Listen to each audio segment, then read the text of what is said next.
మహాపరిశుద్ధుడివి పరిశుద్ధుడివి పరిశుద్ధుడు అయిన మా ప్రియ పరలోకపు తండ్రి, స్తుతులు స్తోత్రములు మహిమకర్త నీకే దేవా, ఆశ్చర్యకరుడా అద్భుతాలు చేయి దేవా, వేలాది స్తోత్రములు తండ్రి. ఈ చక్కటి విశ్రాంతి దినాన్ని నీ సన్నిధిలో చిన్నమందగా చేరుకొని మిమ్మల్ని స్తుతించి మహిమపరిచేటువంటి గొప్ప ఆధిక్యత మీరు మాకు దయచేసినందుకు వందనాలు చెల్లిస్తున్నాం. అవును ప్రభా, అనేక వారముల నుండి మా ప్రభా నీ సన్నిధికి రాలేక అనేక మంది బిడ్డలు ఎన్నో ఇబ్బందులు పడుతూ మా ప్రభా మిమ్మల్ని స్తుతించలేక తండ్రి మీ సన్నిధిలో మీ పరిశుద్ధ ఆలయంలో మా ప్రభా ఇబ్బంది పడినటువంటి స్థితిగతులన్నిటిని బట్టి మొరపెట్టగా గొప్ప తండ్రి మరొక పర్యాయం తండ్రి అనేక మంది కలిసి మీ సన్నిధిలో ఆరాధించేదానికి మీరు మాకు దయచేసినందుకు వందనాలు. నిశ్చితమైతే మా ప్రభా ఇక నుండి కూడా మా ప్రభు తండ్రి మేము తండ్రి మా యొక్క ఆరోగ్యాన్ని జాగ్రత్తగా కాపాడుకునే కొరకును ఈ లోక అధికారులు సూచించినటువంటి సూచన మేరకు మా ప్రభా వ్యక్తిగత భద్రత వ్యక్తిగత దూరమును మేము పాటిస్తూ ఒకరి ఎడలో ఒకరు ఆ యొక్క ఆరోగ్య సూత్రాలలో మా ప్రభు తండ్రి నమ్మకంగా ఉండే కొరకు సహాయం చేయండి. ఏ విధమైన బలహీనత అనారోగ్యము మాకు చేరకుండా మీరు మమ్మల్ని కాసి కాపాడమని, మరి ముఖ్యంగా ఈ యొక్క పరిశుద్ధ విశ్రాంతి దిన ఆరాధనను ప్రారంభిస్తుండగా మా ప్రభా మీరు మాకు తోడుగా ఉండి చక్కటి వర్తమానం ద్వారా సభ్యుడి పాఠంలో మీరు మాతో మాట్లాడి ఉన్నారు. అదే రీతిగా ఈ యొక్క పరిశుద్ధ విశ్రాంతి ఈ యొక్క రెండవ ఆరాధనలో మా ప్రభా మీరు మాకు తోడుగా ఉండి తండ్రి మా యొక్క జీవితాలను సరిచేసుకునే కొరకు చక్కటి వర్తమానంతో మీరు మాతో మాట్లాడమని మరొకసారి మీకు వందనాలు చెల్లిస్తూ మీ ప్రియ కుమారుడు మా రక్షకుడైన యేసు క్రీస్తు నామమున అడిగి వేడుకుంటున్నాము తండ్రి, ఆమేన్.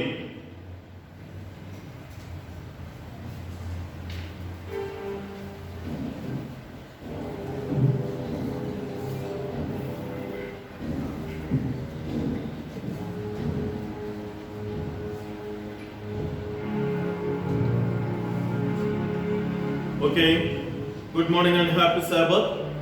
ప్రభునందు ప్రియ దేవునికి విశ్వాసులారా, ప్రభునామమున మీ అందరికీ వందనాలు. మీ అందరికీ కూడా ఈ యొక్క విశ్రాంతి దిన శుభాకాంక్షలు తెలియపరుస్తున్నాను. మిమ్మల్ని కూడా ప్రేమపూర్వకంగా ఈ యొక్క ఆరాధనకు ఆహ్వానిస్తున్నాను. అందరూ బాగున్నారు కదా? దేవుని యొక్క కృపాక్షేమములు మనకు తోడుగా ఉన్నప్పుడు ఎల్లవేళలా కూడా ఆయనకు మనం కృతజ్ఞతా స్తుతులు కూడా చెల్లించేటువంటి బిడ్డలుగా మనం ఉండవలసినటువంటి అవసరం ఉంది. కాబట్టి ఈ రీతిగా దేవుని మహింపరిచేటువంటి దానితో దేవుడు మరొకసారి మనకు అనుగ్రహించినందుకు దేవునికి వందనాలు చెల్లిస్తూ మిమ్మల్ని కూడా ప్రేమపూర్వకంగా ఈ యొక్క ఆరాధన ఆహ్వానిస్తున్నాను. ఈ యొక్క ఆన్లైన్ ద్వారా కూడా వింటున్నటువంటి విశ్వాసులు, చూస్తున్నటువంటి విశ్వాసులు వారందరినీ కూడా ప్రేమపూర్వకంగా ఈ యొక్క ఆరాధనకు ఆహ్వానిస్తున్నాను. దేవుడు మిమ్మల్ని దీవించి ఆశీర్వదించును గాక. మరి ముఖ్యంగా ఈ యొక్క వారం నుండి దేవుని యొక్క సన్నిధిని అనేక మంది దేవుని సన్నిధికి వచ్చి దేవుని మహింపరచుట కొరకు అవకాశం కలుగుతుంది కనుక మనకి ప్రభుత్వం వారు కానీ ఈ యొక్క మన నాయకులు కానీ ఇచ్చినటువంటి యొక్క సమయాన్ని సద్వినియోగపరచుకుందాం. సక్రమంగా మనం చేసే ప్రతి క్రియ కూడా మనకు అది ఆశీర్వాదకరంగా ఆరోగ్యకరంగా ఉండాలి తప్ప ఎదుటి వారికి ఇబ్బందికరంగాను మనకి అనారోగ్యాలు తీసుకుని వచ్చే స్థితి ఉండవద్దు. కాబట్టి దేవాలయానికి వచ్చే ప్రతి ఒక్క విశ్వాసి కూడా తప్పనిసరిగా మాస్క్ ధరించుకొని అలాగనే ఈ యొక్క సోషల్ డిస్టెన్స్ అనేటువంటిది మెయింటైన్ చేసుకుంటూ కాపాడుకుంటూ వ్యక్తిగత దూరాన్ని కాపాడుకుంటూ అలాగే ఇక్కడ శానిటైజేషన్ తీసుకుని పెట్టడం జరిగింది. కాబట్టి శానిటైజర్స్ అన్ని ఉపయోగించుకుంటూ మీ యొక్క ఆరోగ్యాన్ని కాపాడుకోవాల్సిందిగా ప్రతి ఒక్కరికి కూడా తెలియపరుస్తున్నాను. ఆ రీతిగా మంచి ఆరోగ్యంతో ఆశీర్వదించబడాలని ఆ యొక్క మనమైనది. దేవుడు మిమ్మల్ని దీవించి ఆశీర్వదించును గాక.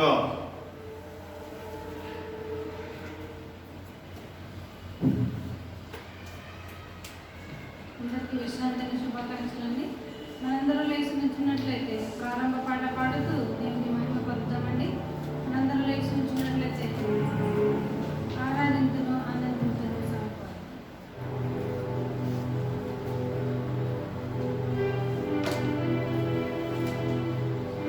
ఆరాధించును ఆనందించును అనుదినము అనుక్షణము యేసుతో జీవింతును. ఆరాధించును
జీవింతును అనుదినము అనుక్షణము యేసుతో జీవింతును ఆరాధింతును వేవేల దూతల శబ్దముతో భువినేలు రాజుగా త్వరలోనే ఎత్తించు వేవేల దూతల శబ్దముతో భువినేలు రాజుగా త్వరలోనే ఎత్తించు నీతి మార్గమును నాకు చూపించును నీతి మార్గమును నాకు చూపించును ఆరాధింతును ఆనందింతును అనుదినము అనుక్షణము యేసుతో జీవింతును అనుదినము అనుక్షణము యేసుతో జీవింతును ఆరాధింతును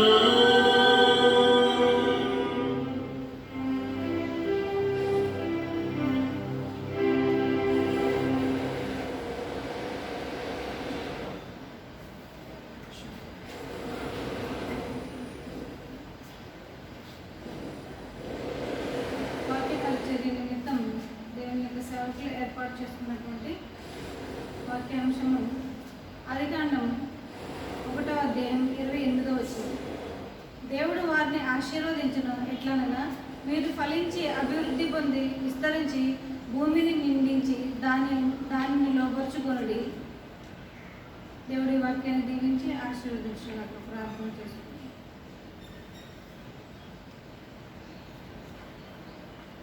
స్తుతి స్తోత్రం తండ్రి, మా ప్రియ పరలోకపు దేవా, నీకే వందనాలు ప్రభు. నువ్వు స్తుతించి కనపరిచి మెరుగుపరిచి భాగ్యాన్ని మీరు మాకు ఇచ్చారు తండ్రి. ఆయన ఈ యొక్క సమయంలో అనేక మంది ఆయన యవ్వనస్తులు చిన్న బిడ్డలు కూడా తండ్రి ఈ యొక్క సమయాన్ని చూడలేకపోయారు తండ్రి. భయంకరమైన పరిస్థితులు తండ్రి అనేక మంది ఆయన మరణించినారు ప్రభు. కానీ మీరు ఎంతో మిక్కులుగా ప్రేమించారు తండ్రి. మీ యొక్క కృప ద్వారా మమ్మల్ని రక్షించారు తండ్రి. చక్కటి ఆరోగ్యం దయచేశారు ప్రభు. మీకు వేలాది స్తోత్రాలు తండ్రి. పరిశుద్ధ విశ్రాంతి నాన్న దేవాలయంలో కూడి మీ యొక్క ఆజ్ఞ ప్రకారం మిమ్మల్ని స్తుతించి మహిమపరచండి. మీతో సంతోషించే చక్కటి అవకాశాన్ని మీరు మాకు దయచేసినందుకే మీకు వందనాలు చెల్లించుకుంటున్నాను తండ్రి. అవును ప్రభా, ఎక్కడైతే ఇద్దరు ముగ్గురుగా కూడి నా నామం పేరు ధ్యానించారో వారి మధ్యనే ఉంటానని వాగ్దానం చేసిన తండ్రి. మీకే వందనాలు ప్రభా. నేను మేమందరం చిన్న మందిగా కూడి తండ్రి దేవాలయంలో మిమ్మల్ని స్తుతిస్తుండగా మీరు మా మధ్యన ఉంది తండ్రి. నేను పాటల ద్వారా మహిమ పొంది ఉన్నారని నమ్ముతాను తండ్రి. చప్పటి పాటల ద్వారా మీరు మాతో మాట్లాడినందుకు మీకు వందనాలు ప్రభా. నేను మీరిచ్చే ఆ నిత్య జీవం కొరకు మేము ఎల్లవేళలా సిద్ధపడి ఉండే భాగ్యాన్ని మాకు దయచేస్తున్నందుకే వందనాలు తండ్రి. నేను అదేవిధంగా తండ్రి నేను ఈ సమయంలో మీ యొక్క సేవకులు తండ్రి వాక్యాన్ని బోధించుకోవచ్చు తండ్రి. ఆ బిడ్డబడ్డ మీ యొక్క ఆత్మను కుమ్మరించండి తండ్రి. నేను ఆ బిడ్డ నోటి కోరక మీరుండి మా హృదయాలతో మాట్లాడండి ప్రభు. విని గ్రహించగల ఆయన తలంపును ఆలోచనను జ్ఞానమును మాకు దయచేయండి ప్రభు. నేను వాక్యాన్ని బట్టి మా యొక్క నడుదలను మేము సరి చేసుకుని తండ్రి పరిశుద్ధంగా జీవిస్తూ తండ్రి నేను మీ కొరకే ఎదురు చూస్తూ తండ్రి ఆ లోకరాజ్యంలో జీవిత భాగ్యము అన్నిటినీ దయచేయండి ప్రభు. ఈ పాప లోకంలో జీవిస్తూ తండ్రి లోకం వైపు చూస్తూ అనేక మంది నైనా విశ్వాసంలో ఉన్న తండ్రి సన్నగిలిపోతున్నారయ్యా. ప్రతి ఒక్క బిడ్డను మీరు జ్ఞాపకం చేసుకునండి. నైనా ప్రతి ఒక్క హృదయాన్ని నైనా తట్టి దేవాలయానికి నడిపించండి. మేమందరము నైనా విశ్వాసంలో బలపడి తండ్రి ఎల్లవేళలా మీకు చేరువుగా జీవిస్తూ మీతో అంటగట్టబడే భాగ్యమును మా అందరికీ దయచేయండి ప్రభా. మీరు నైనా ఇంతకాలం మీ యొక్క కృపా కనికరాలను బట్టి మీ యొక్క ఉన్నతమైన ప్రేమను బట్టి మమ్మల్ని కరుణించి మాకు ఇచ్చినటువంటి జీవానికి మా యొక్క స్థితికే మీకు వందనాలు చెల్లించుకుంటున్నాం తండ్రి. నైనా మీకే వందనాలు ప్రభా. నైనా ఈ యొక్క సమయంలో నైనా మేమందరం నైనా నా తండ్రి మిమ్మల్ని స్తుతించి మహిమపరుచుకుంటూ మీరు మా మధ్య నుండి మా ప్రార్థన ఆలకించి తగిన సమాధానం మాకు దయచేయమని మీరే మహిమ ఘనత ప్రభావాలు పొందుకుంటూ మీ యొక్క ఆశీర్వాదాలకు మమ్మల్ని ఆరోగ్యంగా చేయమని ఏసునామం పెట్టి అడిగి పెట్టుకుని ప్రార్థన చేయించున్నాము తండ్రి. ఆమేన్.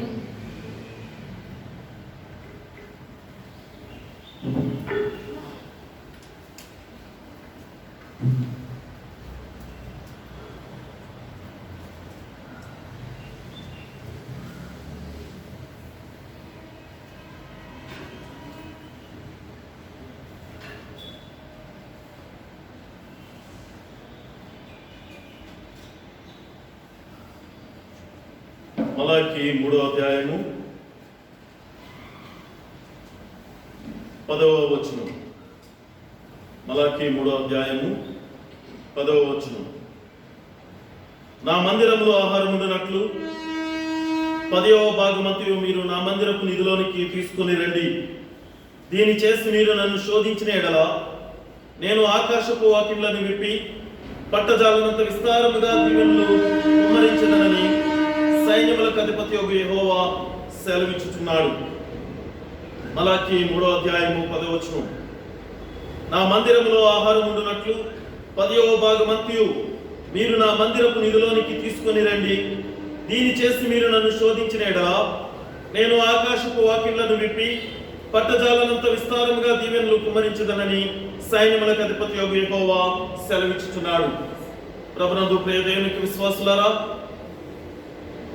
మనము చేయాల్సినటువంటి పని మనం నమ్మకంగా చేసినప్పుడు దేవుడు మన ఎడల చూపిస్తున్న కృపా కనికరాలను బట్టి మన యొక్క ప్రతి అవసరత తీర్చుట కొరకు ఆయన సిద్ధంగా ఉన్నాడు. ఆయన మనకు ఆ దీవెనలు ఎల్లవేళలా కూడా అనుగ్రహించడానికి ఆయన సిద్ధంగా ఉన్నాడు. కనుక ఈ యొక్క దేవుని యొక్క స్వార్థ సేవా భారాన్ని ముందుకు కొనసాగించడం కొరకు మనందరము కూడా అందులో పాలుభాగస్తులు అవ్వాలని దేవుని యొక్క కోరిక ఉన్నది. కనుక ఈ సమయంలో దశమ భాగములు, పుట్టినదిన కానుకలు, కృతజ్ఞత కానుకలు దేవునికి మనము సమర్పించుకుంటుండగా ఒక ప్రత్యేకమైనటువంటి పాట పాడి వినిపించవలసిందిగా పాషం గారిని అలాగనే పాపను ఆహ్వానిస్తున్నాం.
ఓకే, చక్కటి పాటతో దేవుని బయటపరిచినందుకు పాస్టర్ గారికి ప్రత్యేకంగా ధన్యవాదాలు తెలియపరుస్తూ, ఇంకా కానుకలు వేయదలసిన వారు దయచేసి చేసినట్లయితే మీ యొక్క కానుకలు పెట్టి తీసుకురాబడుతుంది. లేని ఎడ్ల అందరూ కూడా తల ఉంచినట్లయితే కానుకల నిమిత్తము మన మధ్య ఉన్నటువంటి పాస్టర్ గారిని ప్రార్థన చేయవలసిందిగా ఆహ్వానిస్తున్నాం.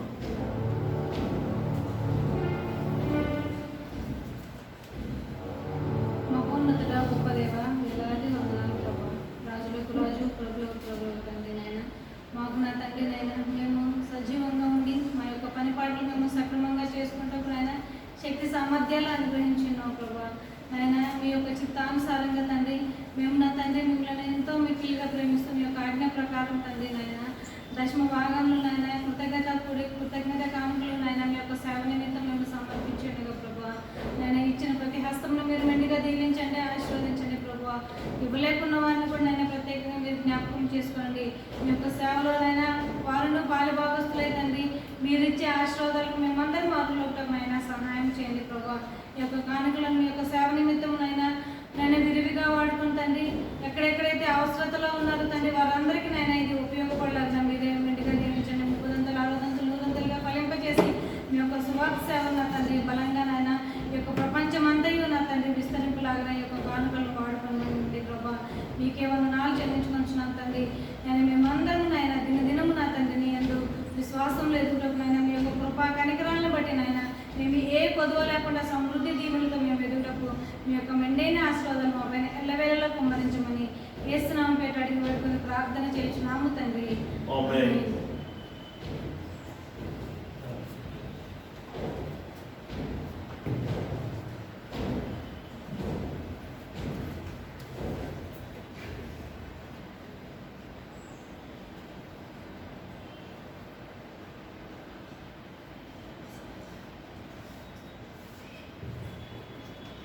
Okay, once again, good morning and happy Sabbath. ప్రభునందు ప్రియ దేవుని విశ్వాసులారా, ఈ యొక్క చక్కటి విశ్రాంతి దిన ఆరాధనకు మిమ్మల్ని అందరినీ కూడా ప్రేమపూర్వకంగా ఆహ్వానిస్తున్నాను. దేవుడు మిమ్మల్ని ఆశీర్వదించును గాక.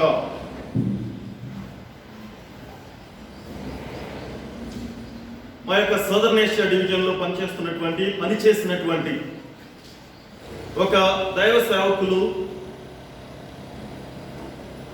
ఒకనొక సందర్భంలో మాకు ఒక తర్ఫీద్ కార్యక్రమాన్ని ఏర్పాటు చేసినప్పుడు వారు మాకు తెలియపరిచినటువంటి ఒక మోరల్ స్టోరీ, మోరల్ స్టోరీ అనుకోవడానికి ఉంది, అది రియల్ గా వారి జీవితాల్లో జరిగింది. అలాగనే మా జీవితంలో కూడా మేము కొన్ని సందర్భాల్లో మేము అది చూసాం. అది ఏమైందంటే, వారు ప్రయాణం చేస్తున్నప్పుడు తమిళనాడు నుంచి ఆ ప్రాంతం నుంచి వస్తూరు ప్రాంతం నుండి ఇటు ఆంధ్రప్రదేశ్కి వస్తున్నప్పుడు ట్రైన్ జర్నీ చేస్తుండగా వారు ఉన్నటువంటి ఆ బోగిలోకి ఒక బెగ్గర్ వచ్చేటటువంటి అడుక్కునే వ్యక్తి, అయ్యా మాకేమన్నా అంటే అడగటం కూడా చేతకాక దగ్గరికి వచ్చి సైకిల్ చేస్తూ అడగటం అనమాట, నాకు ఏదన్నా సాయం చేయండి అయ్యా అన్నట్టుగా చాలా దీన స్థితిలో ఉంటూ. ఆ సమయంలో చాలా సందర్భాల్లో వారు ఎన్నోసార్లు ప్రయాణాలు చేస్తున్నప్పుడు ఇలా జరుగుతూనే ఉంటారు. ఎవరికి పడితే వాళ్ళు వస్తూనే ఉంటారులే అనుకుంటూ కొంతమందిని లేదు లేవయ్య ఇల్లు ఇంకో చోటకి వెళ్ళు అనే భావంతో పంపిస్తూనే ఉంటారు. ప్రతి ఒక్కరికి సాయం చేయడానికి కూడా కొన్ని సందర్భాల్లో వీలు కాదు. అలాంటి సమయంలో ఆయన చెప్పినప్పుడు మళ్ళీ అడుక్కునేటువంటి వ్యక్తి వచ్చి మళ్ళీ వేరే చోటుకి వెళ్ళిపోయి వేరే భోగికి వెళ్ళి వీళ్ళు ఎప్పుడైతే వెళ్ళగొట్టారో మళ్ళీ వచ్చి ఆ భోగిలను తిరిగి మళ్ళీ అక్కడికి వచ్చి మళ్ళీ అడగటం, అలాగే విసిగిస్తున్న సందర్భాల్లో సరే అని వారి వద్ద ఉన్నటువంటి ఒక 10 రూపీస్ 10 రూపాయలు నోట్ తీసి ఆయనకి ఇచ్చారట. ఇచ్చిన తర్వాత ఆ నోట్ తీసుకుని వెళ్ళిపోయాడట. వెళ్ళిపోయి మళ్ళీ కొద్దిసేపటికి మళ్ళీ వచ్చాడట. మళ్ళీ అక్కడికి వచ్చి అడుగుతున్నాడట. వచ్చి మళ్ళీ అడుగుతున్నాడు, ఏమని? మళ్ళీ సహాయం చేయండి అని చేతులు చూపిస్తూ గట్టిగా దగ్గరగా అడుగుతున్నాడట. వీళ్ళకి చికాకు అనిపించి కోపంగా కప్పుకుని, అరే బాబు, ఇందాక నీకు ఒక 10 రూపీస్ ఇచ్చాను కదా నేను, అది నాకు ఇవ్వు అని మళ్ళీ అది ఇవ్వు, నేను ఇస్తానులే నీకు తర్వాత, కానీ ముందు అవి నేను ఇచ్చినవి ఇవ్వు అని వెనక్కి ఆయన అడిగారట. అడిగితే అవి పాకెట్ మీద చేయి గట్టిగా పెట్టుకొని పరుగు పెట్టుకుంటా కేకలు పెట్టుకుంటా అనుకుంటావు, కేకలతో ఏదో రకంగా అది నాది అన్న భావంతో దాన్ని పరిగెట్టుకుంటా దాన్ని పట్టుకుని వెళ్ళిపోయాడట. సరే అని తర్వాత ఆ దినం ఎంతసేపు చూసినా కూడా ఆ రోజు అక్కడ మళ్ళీ ఆ భోగిలోకి అతను కనపడతలేదట. కారణం ఏంటంటే అది మళ్ళీ ఆ భోగికి వెళితే ఆయన పాకెట్లో ఉన్నటువంటి ఆ యొక్క మనీ తీసేసుకుంటారేమో, ఆ ఇచ్చిన వ్యక్తి అని భావం ఉందా మరి ఏమీ తెలియదు, కానీ ఆ వ్యక్తి మాత్రం ఆ యొక్క భోగికి మళ్ళీ వెళ్ళలేదంట. అంతకుముందు అనేక మార్లు ఆ యొక్క భోగిలో అడుక్కోవటానికి వెళ్ళిన వ్యక్తి. ఇది మా జీవితంలో కూడా చాలా సార్లు జరిగింది. ఎన్నో మార్లు మేము ప్రయాణం చేస్తున్నప్పుడు పూణే నుంచి ఇటు రాజమండ్రికి ప్రయాణం చేస్తున్న సందర్భాల్లో అనేక మార్లు మేము చూసాం. దీంట్లో ఉన్నటువంటి మర్మం ఏమిటంటే, ఏమీ తెలివితేటలు లేనటువంటి వ్యక్తి, ఈ లోక జ్ఞానం చాలా వరకు కోల్పోయినటువంటి వ్యక్తిగా ఉన్నటువంటి ఆ యొక్క బెగ్గరు ఆయనకున్నటువంటి తలంపు ఏమైందంటే, అప్పటి వరకు నీదై ఉండొచ్చు ఆ వస్తువు, ఆ నోటు, ఆ కాయిన్ నాదై ఉండొచ్చు, మన చేతిలో ఉన్నది. కానీ ఎప్పుడైతే ఆయన సహాయం కోరి అడిగినప్పుడు అది ఆయనకి ఇచ్చామో, ఆయన ఏమంటున్నాడు తెలుసాక అక్కడి నుంచి, ఇది నాది, నీది కాదు. ఎప్పటి వరకు ఒక క్షణం ముందు వరకు, ఒక గంట, ఒక రోజు ముందు వరకు నీ చేతిలో ఉంది, నీ పాకెట్లో ఉందేమో, కానీ ఇప్పుడు మాత్రం అది నాది అంటున్నాడు. మరి ఇది ఎంతవరకు న్యాయమో ఒకసారి మనం ఆలోచించాలి. ఎంతవరకు ఇది అసలు ఎవరిది? ఈ సందర్భాలను మనం ఒకసారి జ్ఞాపకం చేసుకున్నప్పుడు నాకు అనిపిస్తుంది, మనం కూడా అనేక సందర్భాలలో మన యొక్క తెలివితేటలు ఉపయోగించి మాట్లాడే మాటలు ఎంత ఫూలిష్గా ఉంటాయి అనేటువంటిది. అవునండి, ఎందుకో తెలుసా? ఇదంతయు నాదే అంటాం, కానీ అకార్డింగ్ టు స్క్రిప్చర్ ఏమని చెప్పబడుతుందో తెలుసండి పరిశుద్ధ గ్రంథం ద్వారా? God created heaven and earth. దేవుడు ఈ భూమి ఆకాశాలను సృజించాడు, ఈ లోకాన్ని సృజించాడు అని చెప్పినప్పుడు అది నాది అంటున్నామంటే, మరి అది నిజంగా ఆ యొక్క ఏమన్నా చెడ్డి తెలివితేటలు లేనటువంటి అడుక్కునే వ్యక్తి మాట్లాడిన మాటలా లేవా మనకి? సహోదరి సహోదరుడా, we are now stewards of his creation. ఎందుకంటే దేవుడు సృష్టించినటువంటి ఆ సృష్టి అంతటికీ కూడా మనం ఒక కేర్ టేకర్ మాత్రమే. ఎంతో మందిని చూసాం, మన ముందు తరాల వారిని చూసాం, మనకంటే పూర్వీకులు అనేక మందిని చూసాం, గొప్ప గొప్ప ధనవంతులని, ప్రపంచంలోనే చాలా ధనవంతులని. కానీ ఏ ఒక్కరూ కూడా ఈ లోకం విడిచి వెళుతున్నప్పుడు ఏది కూడా వారు తీసుకొని పోలేదు. అది అందరికీ తెలిసిన గొప్ప నగ్న సత్యం. అది ఏది కూడా వారు తీసుకొని పోలేదు. అది వారి యొక్క అనుభవాల్లో అనేక మందికి చెప్పిన మాటలు మనం వింటూనే ఉన్నాం. ప్రియ సహోదరి సహోదరుడా, మరి మనం చేస్తున్నటువంటి మన యొక్క క్రియలు ఏ రీతిగా ఉన్నాయో ఒకసారి మనమే పరిశీలన చేసుకోవాల్సినటువంటి అవసరం ఉంది. మనమే పరిశీలన చేసుకోవాల్సినటువంటిది అవుతుంది. మన బాధ్యత, ఈ యొక్క సృష్టిని మనం కాపాడుకోవాల్సినటువంటి బాధ్యత మనది. దేవుడు మనకి అప్పగించిన దాన్ని మనము భద్రపరుచుకుని జాగ్రత్తగా చూసుకోవాల్సినటువంటి అవసరత తప్ప, ఇది మాత్రం నాది అని విచ్చలవిడిగా చేయడానికి లేదు. నాది అనుకొని నేనే తీసుకొని పోతాను అనే భావం మాత్రం నీకు అది మంచిది కానీ కాదు. ఒకసారి మనం పరిశుద్ధ లేఖనాలను మనం చూసినట్లయితే ఆదికాండము 39వ అధ్యాయము, ఇక్కడ మొదటి అధ్యాయంలో స్క్రిప్చర్ రీడింగ్ లో పాస్టర్ గారు చదివి వినిపించినటువంటి మాటలు కూడా ఒకసారి జ్ఞాపకం చేసుకుందాం. ఏమని చెప్పబడుతుందంటే, మొదటి అధ్యాయము, ఆదికాండం మొదటి అధ్యాయం, జెనసిస్ చాప్టర్ 1 వర్సెస్ 28. దేవుడు వారిని ఆశీర్వదించెను ఎట్లనగా, మీరు ఫలించి అభివృద్ధి పొంది విస్తరించి భూమిని నిండించి దానిని లోపరుచుకొనుడి. సముద్ర చేపలను, ఆకాశపు పక్షులను, భూమి మీద ప్రాకు ప్రతి జీవిని ఏలుడని దేవుడు వారితో చెప్పెను. ఏమంటున్నాడండి?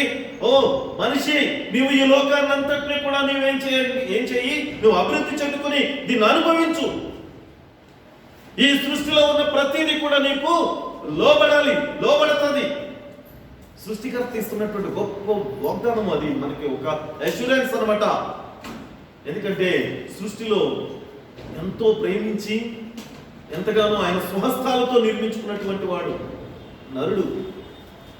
కాబట్టి ప్రియ సహోదరి సహోదరుడా, ఆయన ఆ యజమానుడు నీకు దీనిని అప్పగించాడు, అనుభవించు. ఆయన క్రియేటర్ అయినప్పుడు మరి ఇది నాది అనటానికి ఏ రోజన్నా అసలు మన ఆలోచన విధానం ఒకసారి ఆలోచించాలండి. ఒక కార్యనిర్వాహకుడిగా నీవు నేనున్నావు. ఆ కార్యక్రమాన్ని నిర్వహించడం, అది అయిపోయిన తర్వాత వెళ్ళాల్సిందే, ఈ లోకం విడిచి కాదంటారా? ఆది నుండి కూడా అనేక మందిని మనం చూసాం. ఆది నుండి కూడా అనేక మందిని మనం చూస్తున్న మన పూర్వీకులు, మన పెద్దలు అనేక మంది ఉన్నారు. వారి ఏంటండి టైం అనమాట, వారి క్యారెక్టర్ అయిపోయిందంటే విడిచిపెట్టి వెళ్ళాల్సిందే. వారి ధనవంతుడైనా దరిద్రుడైనా మరి ఎవరైనా సరే వారు చేయాల్సినటువంటి క్రియలు ఇక్కడ అప్పగించబడినటువంటి వారి యొక్క బాధ్యత వారు నిర్వహించిన తర్వాత ఈ లోకం నుంచి ఎంటీ హ్యాండ్స్ తోని వెళ్లాల్సినటువంటిది. ద గ్రేట్ అలెగ్జాండర్ గురించి ఎన్నోసార్లు మనం వింటూనే ఉంటాం. ఆయన అంటాడు కదా, నన్ను ఆయన మరణించినప్పుడు చెప్పిన మాట, మరణించే ముందు మరణించిన తర్వాత నా చేతులు పైకి పెట్టి నన్ను బరియలు చేయండి.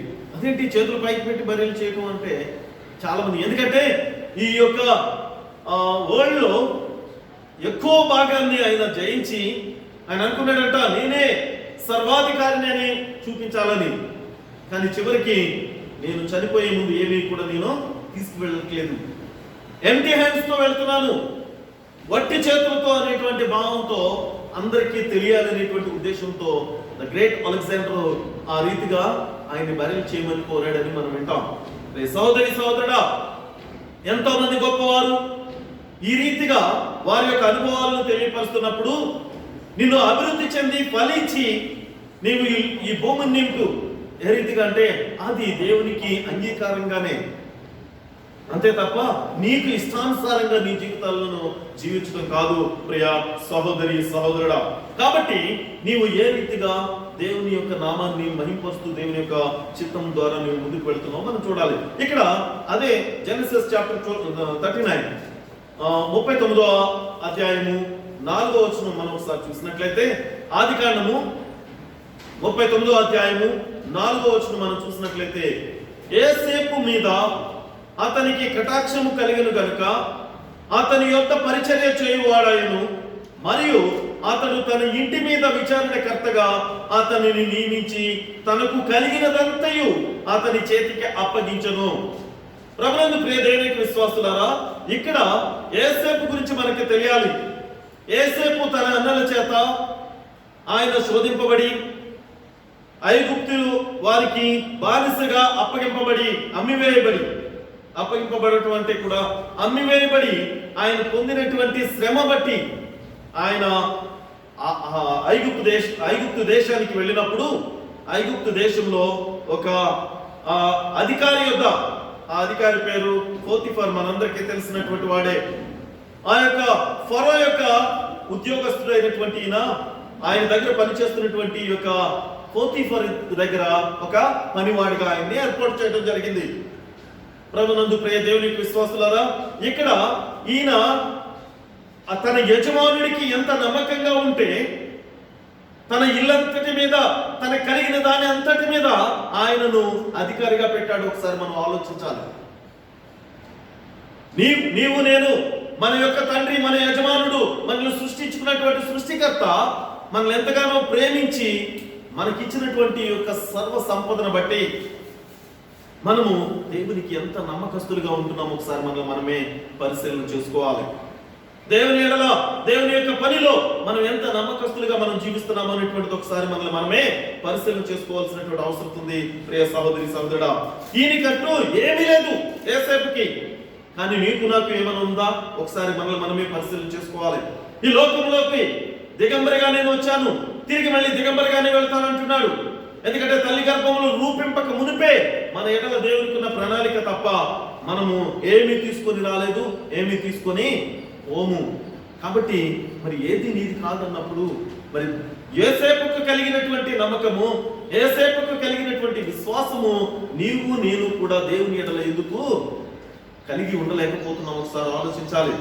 ఆయనకు యోసేపు ఎంత నమ్మకంగా ఒక కాపలాదారుడిగా ఆయన ఉన్నాడో అక్కడ మనం చూస్తున్నాం. అందుకే యోసేపు అభివృద్ధి పొంది అనేక మందిని ఆయన పోషించే పోషకుడిగా తయారయ్యాడు తర్వాతకి.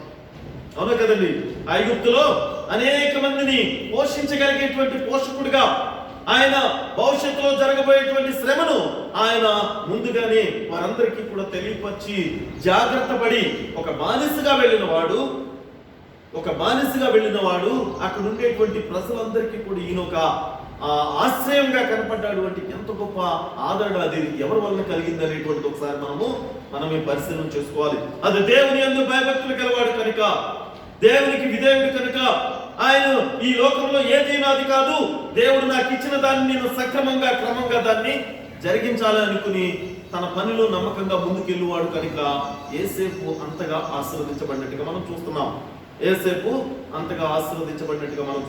కాబట్టి ప్రియ సహోదరుడా, మనం ఏ విధంగా జీవించాలో ఒకసారి మనమే పరిశీలన చేసుకోవాలి. ఎప్పుడు కూడా ఏ విధంగా జీవించాలో దయచేసి కొలసీలకు రాసిన పత్రిక 3వ అధ్యాయము 23-24 వచనాలు మనం ఒకసారి చూసినట్లయితే, ప్రభు వలన స్వాస్థ్యమును ప్రతిఫలముగా పొందుదుమని ఎరుగుదురు గనుక మీరేమి చేసినను అది మనుషుల నిమిత్తము కాక ప్రభు నిమిత్తమని మనస్ఫూర్తిగా చేయుడి. మీరు ప్రభు అయిన క్రీస్తునకు దాసులై ఉన్నారని జ్ఞాపకం చేసుకుని మనం ఏం చేసినా కూడా మనస్ఫూర్తిగా మనం చేయాలి.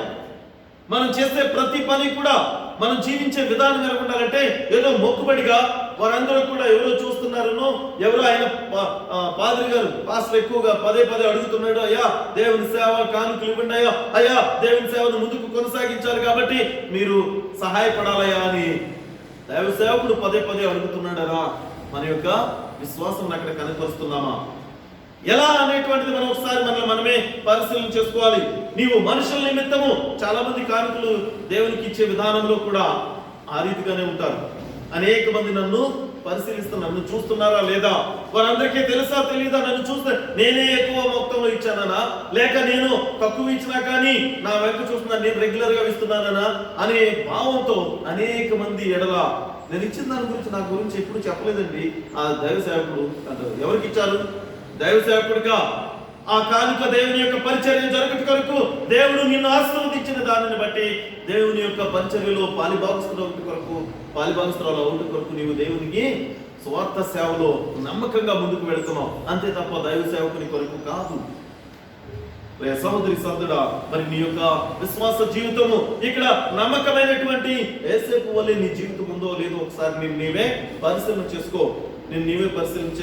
ఎందుకంటే ప్రభు నిమిత్తము మనము దేవుని యొక్క స్వార్థ సేవలో పాలిభాగస్తంగా నమ్మకంగా కొంచెంలోనైనా సరే, నువ్వు కొంచెమే అక్కడ బానిసగా వెళ్ళిన వాడు ఆ రాజ్యములో అనేక మందికి సహాయకుడిగా దేవుడు నిలబెట్టాడు అంటే నీవిచ్చే కొంచెమే కదా, దీనివల్ల ఉపయోగం ఏంటి? చాలా ఎక్కువ మొత్తంలో ఇస్తాను ఒకేసారి దాన్ని అంతా పోగు చేసి అంటావు.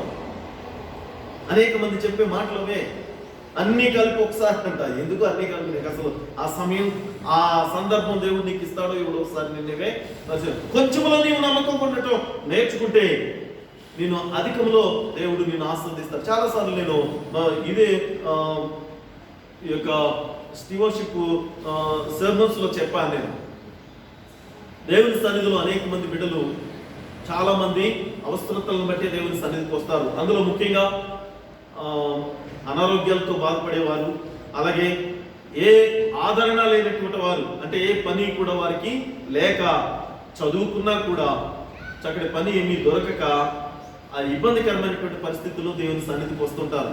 వచ్చినప్పుడు దేవుని సన్నిధిలో మొరపెడతారు దేవునికి, ప్రభువా నా అవసరత తీర్చు, నాకున్న అనారోగ్యాన్ని తీసివేయని. అలాంటి సందర్భంలో దైవ సేవకులకు కూడా వారి యొక్క ప్రార్థన విన్నపాలు తెలియపరుస్తున్నప్పుడు ప్రార్థనలు వ్యక్తిగతంగా ప్రార్థన చేయమని కోరుతాను. అలాగే దైవ సేవకులుగా మేము ఎప్పుడు కూడా ప్రార్థనలో ప్రార్థన విజ్ఞాపనలను దేవునికి మొరపెడుతూనే ఉంటాం. అలాంటి సందర్భంలో ఒక యవనస్తుడు ఎంతో వేదనతో ప్రార్థన చేస్తున్నాడు, ప్రార్థన చేయమని కోరుతున్నాడు దైవ సేవకుల్ని, అలాగే సంఘ పెద్దలను, విశ్వాసులను. ఏమని? అయ్యా, నాకు ఏ ఉద్యోగం లేదు, ఎందుకంటే నేను చాలా చక్కటి చదువుకున్నాను, కానీ నాకు ఏ ఉద్యోగం లేక నేను చాలా ఇబ్బందులు పడుతున్నాను. కనీసం జీవించడానికి చాలా ఇబ్బందికరంగా ఉంటుంది. కాబట్టి దేవుడు నాకు ఏదన్నా మంచి పనిని ఏర్పాటు చేయమని, నాకు మంచి పనిలో స్థిరపరచమని ప్రార్థన చేయడయా అని కోరినప్పుడు సంఘస్థులు, అలాగే సంఘ కాపరి మొరపెట్టి సంఘ పెద్దలు ప్రార్థన చేస్తుండగా కొన్నాళ్లకు దేవుడు వారిలో ఉన్న విశ్వాసుల యొక్క ప్రార్థన విని ఆ యవనస్తుడికి చక్కటి ఉద్యోగాన్ని ఏర్పాటు చేశాడట. ఏం ఉద్యోగమో తెలుసా? అది ఏం పని? ఒక రిప్రజెంటేటివ్ గా పనిచేయటం అనటండి.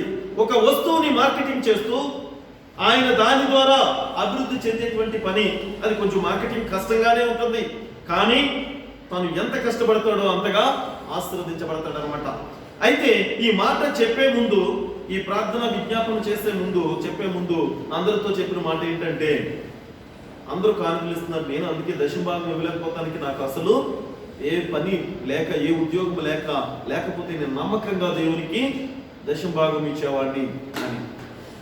ఓకే, దశభాగం కొరకు కాకపోయినా విజ్ఞాపన చేసిన ప్రతి విజ్ఞాపనను కూడా దేవుని పాదముల చెంతకు తీసుకువెళ్లే పని అటు దైవ సేవకులకి, సంఘ పెద్దలకు, సంఘ విశ్వాసులకి ఉంటుంది కనుక ఒకరిని కొరకు ఒకరు ప్రార్థన చేసుకునే విధానము అలాగా ప్రార్థన చేస్తున్నారట. ప్రార్థన చేసేసరికి ఆ యవనస్తుడికి ముందుగా చెప్పబడినట్టుగా ఆ యొక్క చక్కటి ఉద్యోగం, మంచి రిప్రజెంటేటివ్ గా పని దొరికింది. ఆ పనిలో ఆయన ఆ యొక్క చక్కగా వెళ్తున్నాడు, చక్కగా కష్టపడుతున్నాడు. ప్రతి నెల కూడా అతను అభివృద్ధి చెందుతూనే ఉన్నాడు. చక్కగా 10,000 సంపాదించుకునే ఉద్యోగం. ఆ రోజు ఆ నెల 1,000 రూపాయలు దేవునికి కానుక తీసుకొచ్చి దశమభాగం రాసేశాడు, ఇచ్చాడు, కానుకిచ్చాడు. అలాగా నెక్స్ట్ 50,000 సంపాదించాడు, 5,000, 1,00,000 రూపాయలు సంపాదిస్తున్నాడు, 10,000. సహోదరి సహోదరుడా, ఇప్పుడు ఆ యవనస్తుడు 1,00,000 రూపాయలు దశమభాగం ఇచ్చేటువంటి స్థితికి వచ్చాడు. ఓన్లీ టైట్ 1,00,000 అనుకున్నాడు యవనస్తుడు. ఏంటి, ఈ దేవాలయం అంతా పోగు చేసినా కూడా 10,000 రాదు, నేనొక్కడే 50,000 ఇచ్చేవాడిని, నేనొక్కడే 10,000 ఇచ్చేవాడిని, నేనొక్కడే 1,000 రూపాయలు ఇచ్చేవాడిని అనుకుంటూ ఇప్పుడు 1,00,000 రూపాయలు నేను ఒక్కడే ఇవ్వాలి. ఎంత ఆయన మనసు ఒప్పట్లేదు, ఆయనకి మనసు ఒప్పట్లేదు. అందుకని ఏం చేశాడు, వెళ్ళి అసలు దేవాలయానికి రాకుండా గృహంలోనే ఉంటున్నాడు, ఇంట్లోనే డ్యూటీ చేసుకుంటున్నాడు, వస్తున్నాడు, గడియ పెట్టుకుంటున్నాడు. ఎంత చూసినా దైవ సేవకులు, అలాగే విశ్వాసులు, పెద్దలు అనేక మంది ఆయన్ని ఏమై ఉన్నాడా యవనస్తుడు అనేటువంటి ఆలోచనతో వారు ఉన్నారు. ఏమై ఉన్నాడు, ఎందుకంటే చాలా మంది కొన్ని వారాలు కనపడకపోయేసరికి సహజంగా ముందుగా ఆలోచించి, ఎందుకంటే ఇన్ఫర్మేషన్ ఏమీ లేకపోతే ఆ యవనస్తుడు, ఆ యొక్క విశ్వాసి ఎవరైనా సరే వారికి ఏదో అనారోగ్యం ఏమైనా చేసిందా, కలిగిందా అనే భావమే మొదట కలుగుతుంది. ఏ బలహీనత అన్న, శారీరక బలహీనత ఏమన్నా ఉందా అనే భావము కలుగుతుంది. కాబట్టి ప్రియ సహోదరి సహోదరులారా, వారికి కలిగినటువంటి భావం అదే. అయితే దైవసేవకుడు అనేక మార్లు విజిట్ చేస్తూనే ఉన్నాడు. చేస్తుంటే ఎప్పుడు కూడా తాళం వేసి ఉంటుంది. ఆయన మళ్ళీ తిరిగి వెనక్కి వచ్చేసాడు. అనేక మార్లు చూశాడు. సరే అని ఒకరోజు వెళ్ళాడు ఇంటికి. తాళమైతే లేదు కానీ లోపల గడి పెట్టుకుని ఉన్నాడు. ఈయన దైవసేవకుడు వెళ్ళి ఎన్ని మార్లు నాక్ చేస్తున్నా, తలుపు తట్టుతున్నా కూడా ఆయన తీయట్లేదు. అమ్మో, ఇంకా ఈయన వెళ్ళేలాగా లేడు అనుకొని ఒకసారి తప్పనిసరి పరిస్థితుల్లో ఆయన ఆ యొక్క డోర్స్ ఓపెన్ చేశాడు. లోపల యవనస్తుడు ఉన్నాడు. దైవసేవకుడు వెళ్ళి, అయ్యా ఏమైంది, అసలు ఇన్ని వారాలు నీకేమైపోయింది, ఎందుకు నీవు దేవుని సన్నిధికి రావట్లేదు, ఏమైనా బలహీనత వచ్చిందా, శారీరకమైనటువంటి అనారోగ్యం ఏమైనా కలిగిందా నీకు అని ఆయన ఎంతో బాధతో ఆయనకి కలిగినటువంటి ఆ బలహీనత ఏమన్నా ఉందేమో అనుకుని బాధపడుతూ ఈయన అడుగుతుంటే ఆయన అంటాడు, ఆ యవనస్తుడు, అయ్యా పాస్టర్ గారు, నాకు ఏ అనారోగ్యము లేదు, నిజంగానండి చాలా ఆరోగ్యకరంగా ఉన్నాను, అలా అని చక్కగా డ్యూటీ చేసుకుంటున్నాను. అయితే మీ దైవ సేవకులు కదా, మీ దగ్గర చెప్పకపోవటం ఏంటి, కానీ నా మనస్సుకి చాలా భారంగా ఉంటుంది. ఎందుకో తెలుసా, 1,00,000 రూపాయలు అలా ఇవ్వాలంటే ఎందుకో మనసు ఒప్పట్లేదండి. 1,00,000 రూపాయలు చేతికాలకు ఇచ్చేయటం అంటే అక్కడ అసలు మొత్తం సంఘమంతా కలిపినా కూడా, సంఘమంతా ఇస్తున్నా కూడా ఒక 50,000 రావట్లేదు, 10,000 రావట్లేదండి, కానీ నేను ఒక్కడిని ₹1,00,000 ఇవ్వటం నాకు చాలా భారంగా ఉంది. అందుకే అయ్యో, నువ్వు దాని కొరక అందుకు నీవు దేవాలయానికి రావట్లేదా? అందుకు నీవు దేవుని నుంచి దూరం అయిపోయావా? అందుకని నీవు ఈ స్థితిలో ఇన్ని వారాలు నీవు దేవుని సన్నిధి నుండి దూరం అవటం అని చెప్పినప్పుడు ఆయన భారాన్ని పంచుకున్నాడు కదా. ఓ యవనస్తుడా, నువ్వు ఏమి అనుకోనంటే మాత్రం నీకు నేను ఒక మంచి సలహా ఇస్తాను. ఏంటో తెలుసా? దేవుని సన్నిధికి రా. నువ్వు దేవుని సన్నిధికి అయితే రా, దేవునికి మొరపెడదాం. దేవుడు నీకు కలిగిన భారాన్ని తీసివేయాలని మనం అందరం కూడా దేవునికి మొరపెడదాం. ఎందుకంటే ఒకనొక సమయంలో నీకు ఏ పని లేనప్పుడు ఆ దేవాది దేవుడే, ఆ సర్వశక్తిమంతుడే నీ యొక్క మొర విని, నీ యొక్క ప్రార్థన విని నీకు ఈ యొక్క స్థితినిచ్చాడు.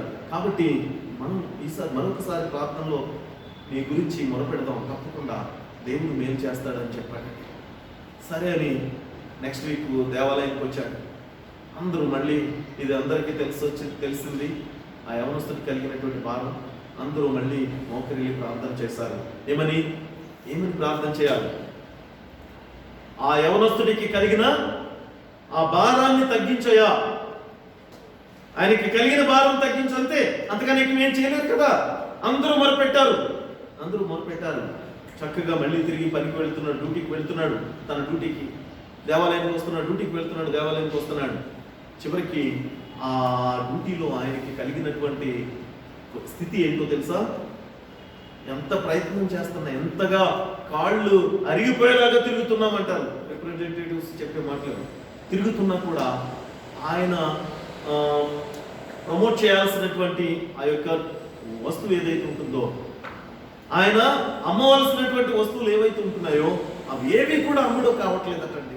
కారణం ఏంటంటే ఆయన ఆ భారాన్ని మోయలేకపోయాడు.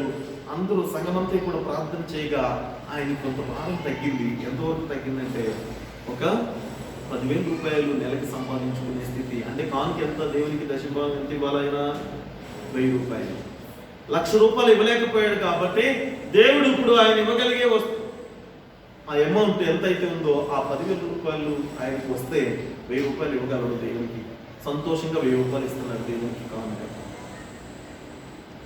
సహోదరి సహోదరులారా, మన యొక్క అవివేకము, మనము ఇది నాది అనుకునేటువంటి స్వభావంతో జీవిస్తున్నప్పుడు మన యొక్క ఆశీర్వాదాలు కూడా ఆ రీతిగానే ఉంటాయి.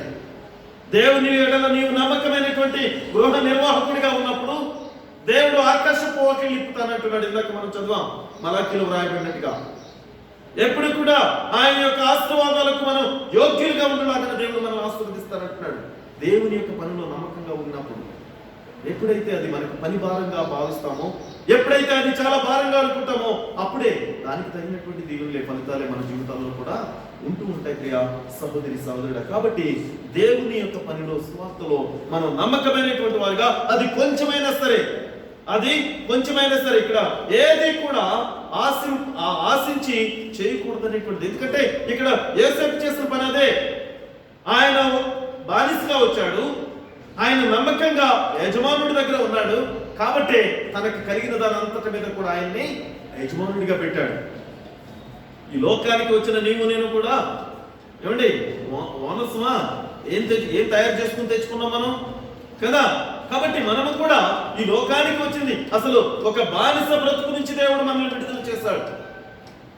ఒక బానిస బ్రతుకు నుంచి దేవుడు మనకి స్వేచ్ఛనిచ్చి, మన కొరకు ఆయన సిలువలో రక్తాన్ని చిందించి మనందరినీ కూడా విడుదల చేసినటువంటి ఆ యొక్క సర్వశక్తిమంతుడు ఆయన మనకి ఒక బాధ్యతను అప్పగించి అది నమ్మకంగా జరిగించుకొని మీరు ఆశీర్వదించబడండి అని చెప్తున్నప్పుడు మన యొక్క జీవితాలు ఎలాగుతున్నాయి? మనం అల్ప విశ్వాసంతోనూ అవిధేయతతోనూ మనం జీవిస్తూ దేవునికి దూరంగా జీవిస్తున్నాం ప్రియ సహోదరి సహోదరుడు. కాబట్టి నీవు ఇంకొకటి ఏంటంటే ఇక్కడ ఈయన అసలు ఏ విధమైనటువంటి పెట్టుబడి పెట్టలేదు. ఎవరు? యోసేపు కూడా కదా అక్కడ ఆశించడానికి. ఒక బానిసగా వచ్చాడు, తన పని ఆయన చేసుకోవాలంతవరకే తప్ప కానీ ఆయనకి ఏ విధమైనటువంటి పెట్టుబడి లేకున్నా కూడా అక్కడ ఆయన ఏం చేశాడంటే తనకు కలిగిన దాని అంతటి మీద కూడా యజమానుడిలా చేశాడు. అక్కడ సహోదరి సహోదరుడా, నీ పెట్టుబడి ఏముంది ఈ లోకంలో? నీవు ఈ లోకానికి వట్టి చేతులతో వచ్చినప్పుడు నీవు పెట్టిన పెట్టుబడి ఏది? ఇది దేవుడు నీకు ఇచ్చినటువంటిది కదా జ్ఞానము, దేవుడు నీకు ఇచ్చింది కదా మంచి ఆరోగ్యము, దేవుడు నీకు ఇచ్చింది కాదా ఈ సర్వ సంపద? మరి అది నీదని ఎలా అంటావు? దేవుడు నీకు ఇచ్చిన దాన్ని నీవు పెట్టుబడి లేకుండా నువ్వు ఎందుకు ఆశిస్తున్నావు? నువ్వు ఎందుకు ఆశిస్తున్నావు ఈ లోకంలో? దేవుని యొక్క ఉచితమైనటువంటి కృప కాదా నీకు ఇచ్చిన ఆ ఆశీర్వాదాలు? దానిని బట్టి నువ్వు ఫలితము మనం ఆశించడానికి ఇదంతా కూడా దేవుంది అనేటువంటి భావాన్ని మనం కలిగినప్పుడే మనం ఆ యొక్క ఫలితాన్ని ఆశించాం. కానీ దయచేసి ఒక మాట, తీతుకు రాసినటువంటి లేఖ 1వ అధ్యాయం 7వ వచనం మనం ఒకసారి చూసినట్లయితే, 1వ అధ్యాయం 7వ వచనం, దేవుడు మనకు శక్తియు ప్రేమయు ఇంద్రియ నిగ్రహం గల ఆత్మని ఇచ్చును గాని పిరికితనం గల ఆత్మను ఇయ్యలేదు. ఐఎమ్ సారీ,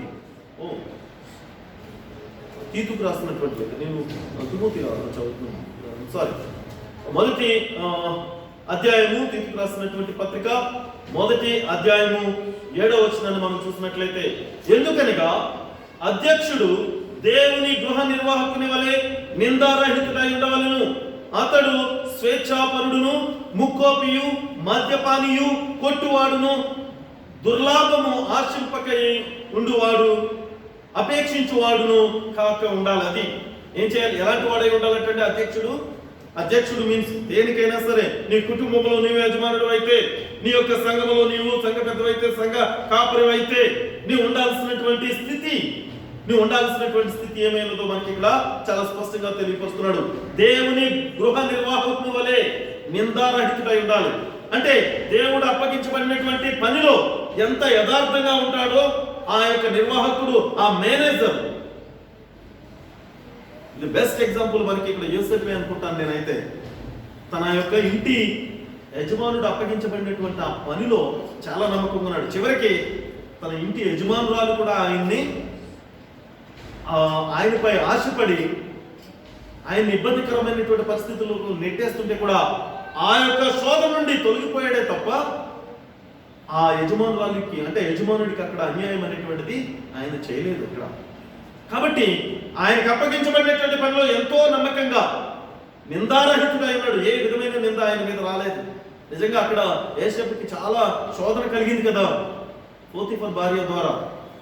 ఆ సమయంలో ఆ నింద ఆయన మీద పడి ఉంటే గొప్ప దావీదు మహారాజుకే తన యొక్క జీవితంలో ఎదురైనటువంటి నింద మనకు తెలుసు, ఆ స్త్రీల యొక్క బలహీనతను బట్టి. ఇక్కడ యోసేపుకి ఆ విధమైనటువంటి అవకాశము, ఆ విధమైనటువంటి శోధన అనుకోవాలి దాన్ని, అది కలిగినప్పుడు కూడా ఆయన ఏ విధంగానూ కూడా చెల్లించలేదు. నమ్మకమైనటువంటి గృహ నిర్వాహకుడిగా ఉన్నాడు తన యొక్క యజమానుడు అప్పగించబడినటువంటి పనిలో. కాబట్టి ప్రియ సహోదరి సహోదరుడా, ఇక్కడ మన బాధ్యతలు ఒక సంఘ కాపరిగా కానీ, సంఘ పెద్దలుగా కానీ, ఒక గృహంలో మన యొక్క కుటుంబ యజమానుడిగా కానీ మనం ఎలా ఉండాలో ఇక్కడ చాలా స్పష్టంగా చెప్తున్నాడండి.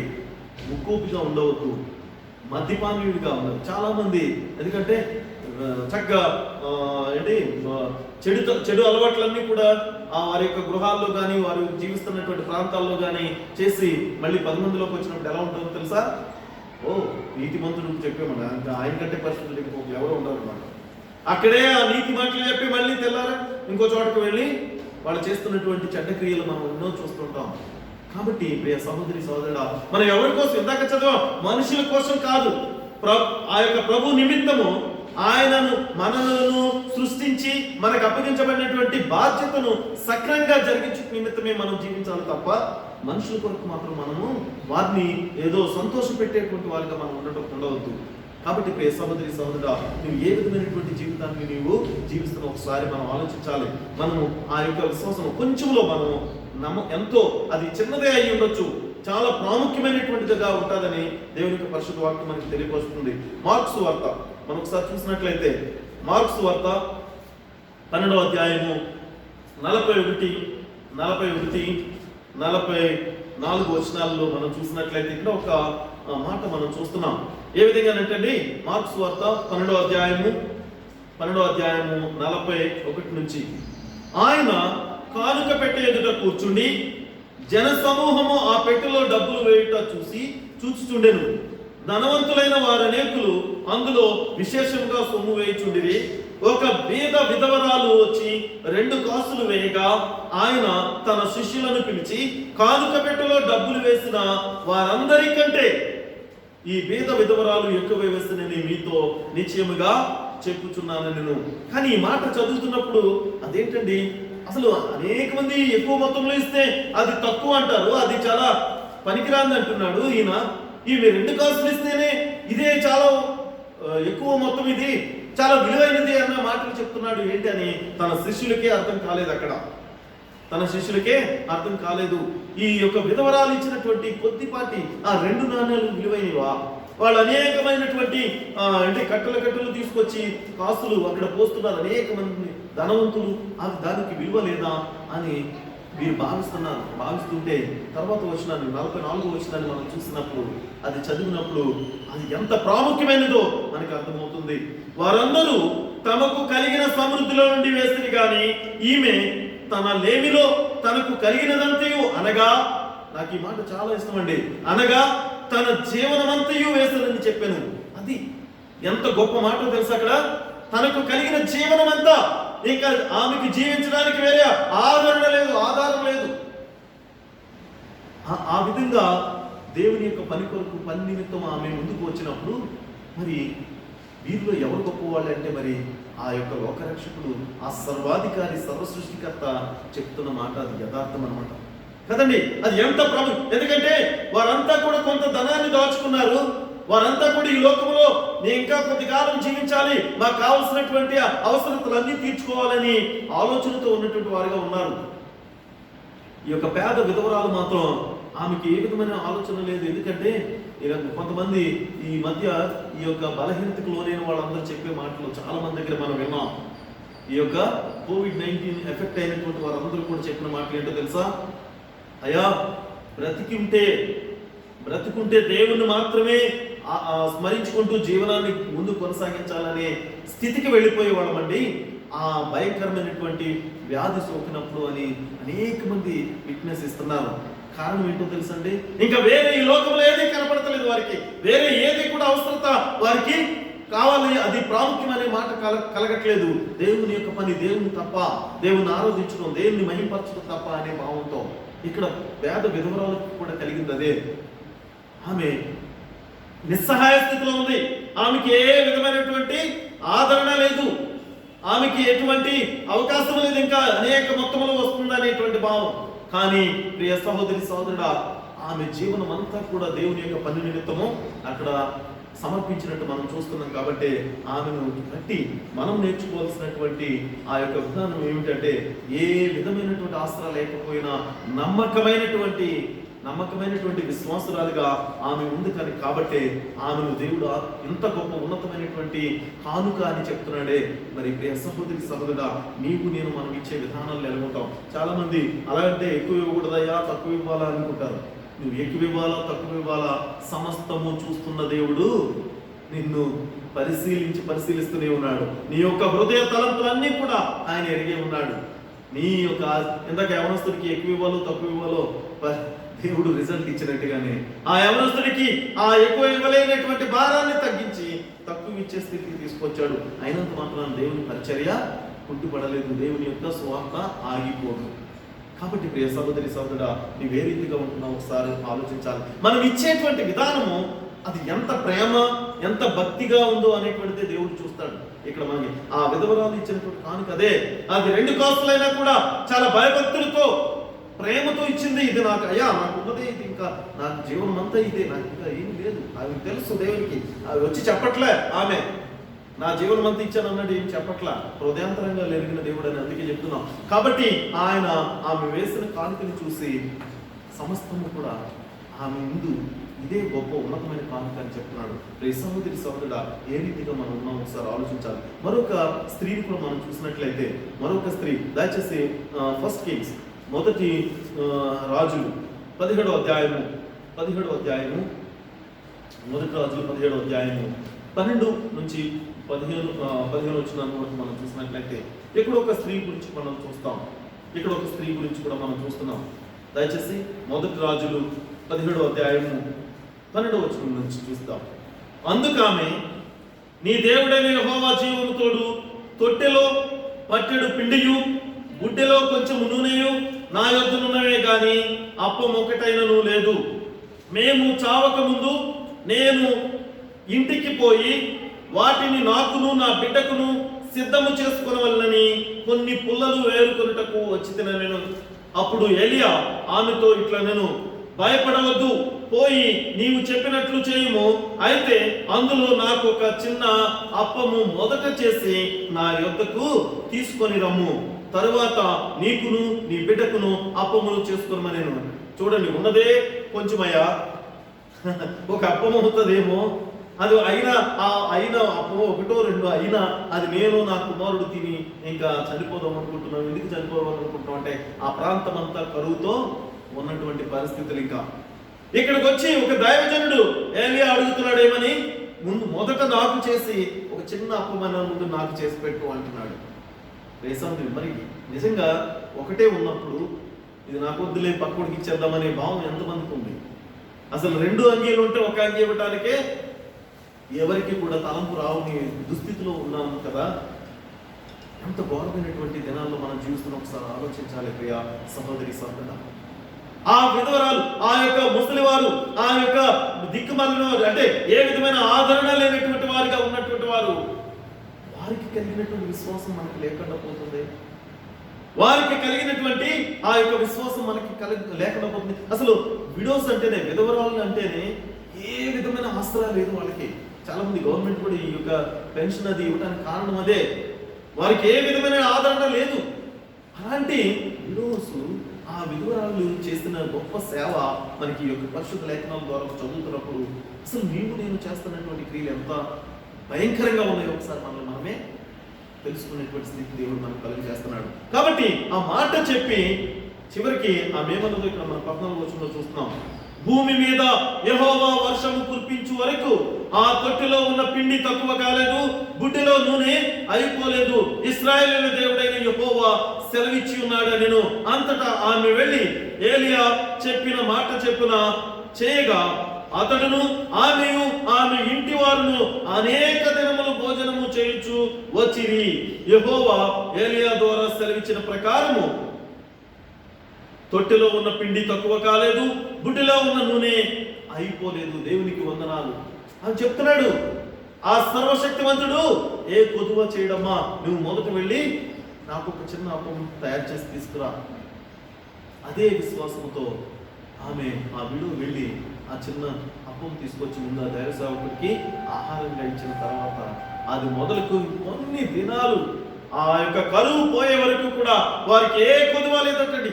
అది ఎంత గొప్ప ఆశీర్వాదమో మనం ఒకసారి, ఎందుకంటే వారు కష్టపడటానికి పని లేదు, అయినా కానీ వచ్చే ఆదాయం లేదు, కానీ దేవుడు మాత్రం వారిని పోషిస్తూనే ఉన్నాడు.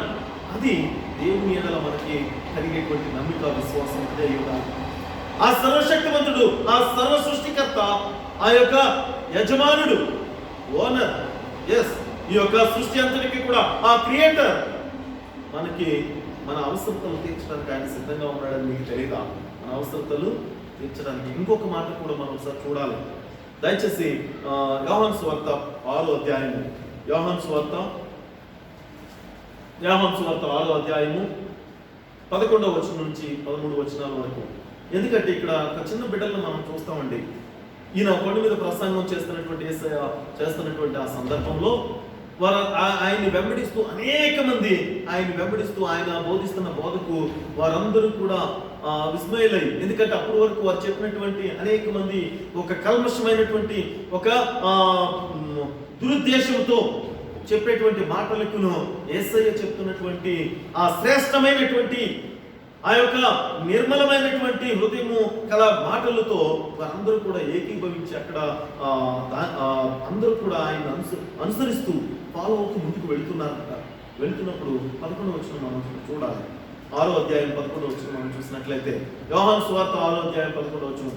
యేసు అక్కడికి వచ్చిన తర్వాత, దానికంటే ముందు కూడా మనం చూద్దామండి, 8వ వచనం నుంచి మనం చూద్దాం.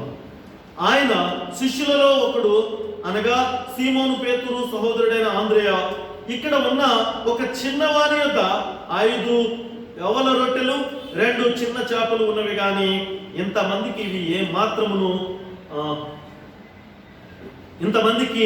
ఏ మాత్రమని ఆయనతో అనగా, యేసు జనులను కూర్చుండబెట్టుడని చెప్పెను. ఆ చోట చాలా పచ్చిక ఉండెను కనుక లెక్కకు ఇంచుమించు 5,000 మంది పురుషులు కూర్చుండిరి. యేసు ఆ రొట్టెలు పట్టుకొని కృతజ్ఞతాస్తుతులు చెల్లించి కూర్చున్న వారికి వడ్డించెను. అలాగూ చేపలను కూడా వారికి ఇష్టమైనంత మట్టుకు వడ్డించెను. వారు తృప్తిగా తిని తరువాత ఏమీ నష్టపడకుండా మిగిలిన ముక్కలు పోగు చేయుడని తన శిష్యులతో చెప్పెను. కాబట్టి వారు భుజించిన తరువాత వారి యొద్ద మిగిలిన 5 యవల రొట్టెల ముక్కలు పోగు చేసి 12 గంపలు నింపిరి. ఆ మనుషులు యేసు చేసిన సూచక క్రియ చూసి నిజముగా ఈ లోకమునకు రాబో ప్రవక్త ఈయనే అని చెప్పుకొనిరి. ప్రియ సహోదరి సహోదరుడా, ఈ మాట చదివినప్పుడు చిన్న బిడ్డల యొక్క స్థితి కూడా మనం ఒకసారి జ్ఞాపకం చేసుకోవాలి. ఎందుకో తెలుసా, ఇక్కడ చిన్న బిడ్డలకి ఏదున్నా కూడా సహజంగా ఎవరికి ఇచ్చే తలంపు రాదు. పిల్లలు ఎవరైనా సరే ఇది నాకే కావాలనే భావం ఎక్కువ కలుగుతుంది. ఇది నేనే తింటా, నాకు నేను ఎవరికి ఇవ్వననే భావం. కానీ అలాంటి మనసు ఉండేటువంటి వారు అక్కడ యేసుక్రీస్తు బోధలో వారి దగ్గర ఉన్నటువంటి ఆ యొక్క 5 రొట్టెలను 2 చేపలను దేవునికి అప్పగించినప్పుడు వారి యొక్క హృదయాన్ని మనం ఒకసారి జ్ఞాపకం చేసుకోవాలి. అందుకే మరొక చోట ఏమంటారంటే, యేసుక్రీస్తు యొద్దకు చిన్న బిడ్డలు వస్తుంటే వారిని ఎందుకంటే అల్లరి చేసి వారు అక్కడ వారికి ఇబ్బందికరంగా ఉంటారేమో అని శిష్యులు ఆపుతున్నప్పుడు వారితో అంటాడు యేసయ్య ఏమని, ఇదిగో చిన్న బిడ్డలు నా యొద్దకు రానివ్వండి, ఎందుకంటే ఇలాంటి వారి యొక్క హృదయం కలిగిన వారే పరలోక రాజ్యానికి వారసులు అవుతారు అని. సేమ్ ఇక్కడ మనం చూసినప్పుడు ఆ బిడ్డలకు కలిగేటువంటి హృదయం ఎలాంటిదంటే, ఇది నాది అనుకున్నా మళ్ళీ అప్పుడే చిన్న బిడ్డలు ఒకరికొకరు కొట్లాడుకొని ఏడ్చినా కూడా చివరికి ఆ పెద్దవారు ఆ కొట్లాటలను బట్టి అవతల తల్లిదండ్రులు ఇంకా కక్షతోనే ఉంటారు. కానీ చిన్న బిడ్డలు మాత్రం పక్కకి వెళ్ళిపోయే వాళ్ళు మళ్ళీ కలిసిమెలిసి ఇద్దరు వారి దగ్గర ఉన్నది వీరి దగ్గర ఉన్నది వారు షేర్ చేసుకొని వారు తింటూనే ఉంటారు. ఇది అంతకుముందే వారిద్దరు కూడా గొడవ పడింది. వారి హృదయం అలాంటిది. గొడవ పడటం ముఖ్యమని కాదు, కానీ వారి హృదయం ఎలాంటిది అంటే చిన్నది ఆశల కోసం ఏదో. కానీ అలాంటి చిన్న బిడ్డలు వారి వద్ద ఉన్నటువంటి ఆహారం ఇచ్చేసరికి అది ఎంతమంది కంటే అక్కడ అనేక మందికి మల్టిప్లై చేశాడు. దేవుడు ఎంతో ఆశీర్వదించాడు దాన్ని. ఓన్లీ పురుషులు మాత్రమే 5,000 మంది అంటే ఇంకా స్త్రీలు ఎంతమంది ఉంటుంటారు, ఇంకా చిన్న బిడ్డలు ఎంతమంది ఉంటుంటారు అక్కడ. అయినా కానీ ఒక 5 రొట్టెలు 2 చేపలే 12 గంపలు ఇంకా మిగిలినట్టండి. దేవునికి వందనాలు. ఎంత గొప్ప ఆశీర్వాదం అక్కడ. దేవుని యందు భయభక్తులు గల వారికి అది కొంచెమే అయినా కూడా ఎంతో ఆశీర్వాదకరంగా దేవుడు దీవించబోతున్నాడు. ఇందాక మనం ఎన్నో చూస్తాం. ముందుగా చెప్పబడినటువంటి లేఖనాల్లో వారు ఇచ్చినటువంటిది కొంచెమే, వారు చేస్తున్నటువంటిది కొంచెమే, కానీ అది ఎంతగా ఆశీర్వదించబడుతుందంటే వారు మేమేమీ చేయలేమనుకున్న వీడియోస్ నేను పిక్చర్ కూడా చూశాను. చీమల వల్ల ఏమి ప్రయోజనం అనుకుంటాం సహజంగా, చిన్న చీమ. కానీ కొన్ని సందర్భాల్లో మనం చూస్తే ఈ యొక్క రైనీ సీజన్లో ఎక్కువగా విలేజ్ సైడ్ అయితే చూస్తుంటాం. ఆ మట్టి రోడ్ల మీద చిన్న చీమలే, కానీ ఇంత లావైనటువంటి కొన్ని మట్టి ఉండలను కానీ, ఎందుకంటే అవి ఒక నిర్మాణం తయారు చేసుకోవడానికి గూడును నిర్మించుకోవడానికి ఏం చేస్తాయంటే దాన్ని దొర్లించుకుంటూ వెళ్ళిపోతూనే ఉంటాయి. అంత బరువైన తయారేస్తాయి. ఒకదానికి తోడు ఇంకొకటి ముందుకి వాటిని దొర్లించుకుంటూనే వెళ్ళిపోతాయి. అది క్యారీ చేస్తుంది ఆ పనిని అంతవరకు. అది చాలా భారమైందే, కానీ చిన్నదైనా కూడా కలిసి అనేక మంది మనము ఆ పనిలో కొంచెమైనా కానీ మనందరము కూడా అందులో పాలుభాగస్వం అయితే ఎంత గొప్ప పని అయినా కానీ, ఎంత గొప్ప అవసరత అయినా కానీ మనము తీర్చడానికి దేవుడు మనకి సహాయము చేస్తాడు. నీవు కాదు ఆ యొక్క అద్భుతాన్ని చేసేటువంటి వాడు, నీవు కాదు దాన్ని సంపూర్తి చేసేటువంటి వాడు. ఆ పరిమాణాన్ని దేవుడు నీకు తోడుగా ఉండి నడిపించాలి. కాబట్టి ప్రియ సహోదరి సహోదరుడా, ఏ రీతిగా ఇక్కడ చిన్న బిడ్డలకు కలిగినటువంటి హృదయాన్ని మనం కలిగి ఉండాలి. ఇక్కడ వారి దేవునికి శక్తిని బట్టి అది తృప్తిగా వారందరికీ సరిపోయినట్టు మనం అప్పుడు చూస్తున్నామే. అది దేవుని వల్ల కలిగిందే తప్ప చిన్న బిడ్డల వల్ల కలిగింది కాదు. కానీ వారి హృదయం మనం ఇక్కడ ఎరిగి ఉండాలి. మనం ఇచ్చేటప్పుడు మనం దేవుని యొక్క పనులు పాలుభాగస్తులు అవుతున్నప్పుడు మనం ఏ రీతిగా ఉంటున్నాం అనేటువంటిది మనము జ్ఞాపకం చేసుకోవాలి. కాబట్టి దేవుని యొక్క పనిలో మనము నమ్మకంగా ఉంటే దేవుని యొక్క ఆశీర్వాదాలు ఎంత గొప్పగా ఉంటాయో కొన్ని మాటలు చూసి మనం ఈ యొక్క పరిశుద్ధ లేఖనాన్ని మనం ముగిద్దాం. దేవుని యొక్క పనిలో మనం నమ్మకంగా ఉంటే దేవుని యొక్క ఆశీర్వాదాలు ఎలా ఉంటాయి. రోమీయులకు రాసిన పత్రిక 15వ అధ్యాయము, రోమీయులకు రాసిన పత్రిక 15వ అధ్యాయము 13వ వచనం. కాగా మీరు పరిశుద్ధాత్మ శక్తి పొంది విస్తారముగా నిరీక్షణ గలవారొకటకు నిరీక్షణకర్తయగు దేవుడు విశ్వాసము ద్వారా సమస్త ఆనందముతోను సమాధానముతోను మిమ్మును నింపునుగాక. దేవునికి వందనాలు. ఏంటని? నువ్వు ఎంత డబ్బు పెట్టుకున్నా, నువ్వు ఎంత ధనాన్ని పెట్టుకున్నా కూడా నీకు కలిగినటువంటి సంతోషము ఆనందము దేవుని యొక్క పనిలో నీవు నమ్మకంగా ఉండటం వల్ల, దేవుని యొక్క పనిని నమ్మకంగా ఏసేపు జరిగించిన రీతిగా నీవు నేను జరిగించినప్పుడు మాత్రమే మనము ఆశీర్వాదాలు పొందుకుంటాం. ప్రియ సహోదరి సహోదరుడా, నమ్మకమైనటువంటి గృహ నిర్వాహకుడిగా, నమ్మకమైనటువంటి పనివాడిగా, నమ్మకమైనటువంటి మేనేజర్గా, కార్యనిర్వాహకుడిగా నీవు నేను ఉండాలి. అప్పుడు మాత్రమే మనము ఆశీర్వాదాలకు యోగ్యులమవుతాం. అప్పుడు మాత్రమే మనము ఆశీర్వాదాలకు యోగ్యులమవుతాం. మరి నువ్వే రీతిగా నీవున్నా ఒకసారి ఆలోచించుకొని నీవే. చివరిగా ఫిలిప్పీలకు రాసిన పత్రిక 4వ అధ్యాయము 19వ వచనం మనం చూసినట్లయితే, ఫిలిప్పీలకు రాసిన పత్రిక 4వ అధ్యాయం 19వ వచనం. కాగా దేవుడు తన ఐశ్వర్యము చొప్పున క్రీస్తు యేసునందు మహిమలో మీ ప్రతి అవసరమును తీర్చును. దేవునికి వందనాలు. ప్రియ సహోదరి సహోదరుడా, దేవుని యందు నమ్మకము కలిగినటువంటి వాడిగా, దేవుని యందు విశ్వాసం కలిగినటువంటి వాడిగా, దేవుడు అప్పగించబడినటువంటి పనిలో నమ్మకమైనటువంటి పనివాడిగా నీవు ముందుకు వెళ్ళినట్లయితే ఏం చేస్తారట? దేవుడు తన ఐశ్వర్యము చొప్పున క్రీస్తు యేసునందు మహిమలో మీ ప్రతి అవసరమును తీర్చును. దేవునికి వందనాలు. నువ్వు అడగాల్సిన అవసరం లేదు.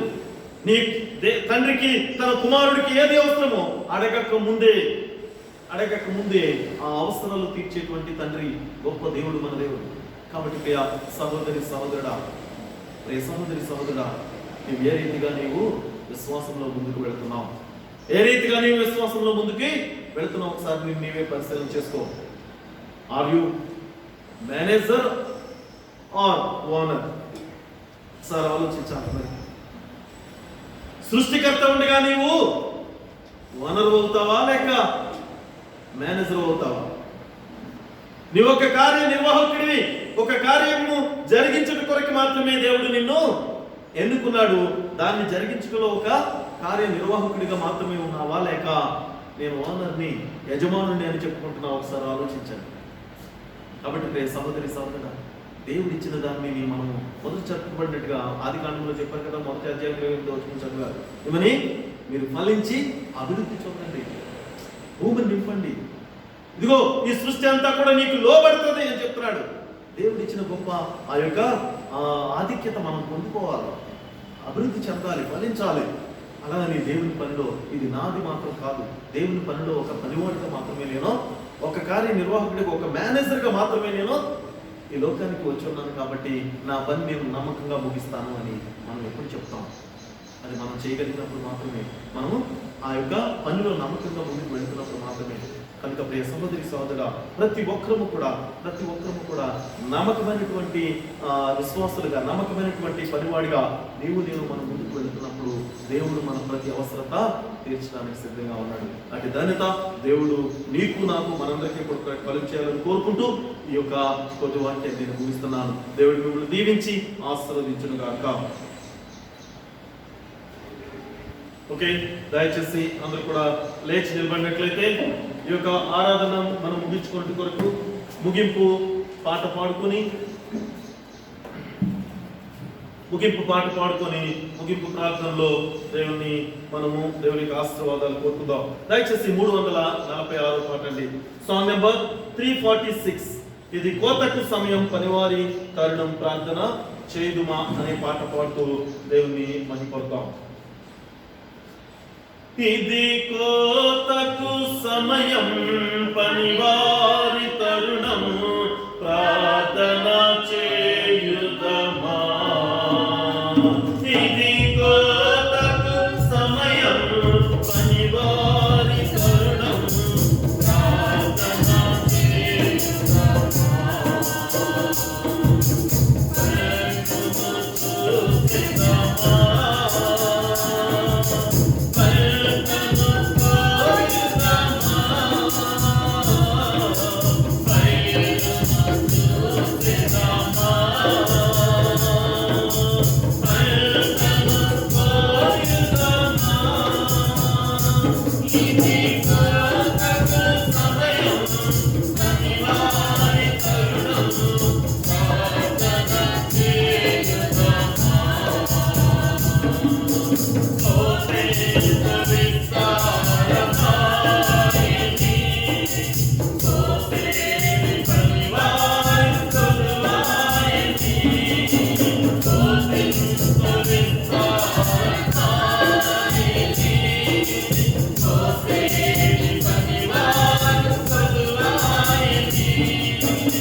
అదే రీతిగా అందరూ కూడా తలవంచినట్లయితే ముగింపు ప్రార్థన చేసుకుని దేవుని యొక్క ఆశీర్వాదాలు పొందుకుందామండి.